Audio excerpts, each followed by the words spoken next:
Welcome to Sweet Life Beat Life. We hope this video helps. You start by locking in prerequisites now. Finish Ranny-related milestones and clear cathedral progression so story flags align. Once done, free the 2 NPCs tied to Redmane area and equip a reliable ranged option plus your mount. You'll need mobility to reach event zones quickly.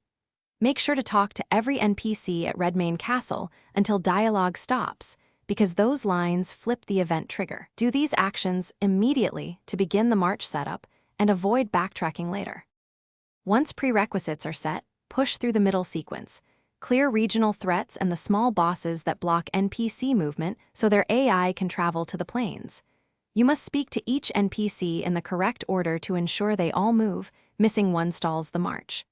After dialogue, ride back to the Redmane Plains. The game uses presence and time to spawn the procession. If you see tents and banners, that means the trigger worked, and Radahn's festival sequence is underway. Now you finish the process and engage Radahn.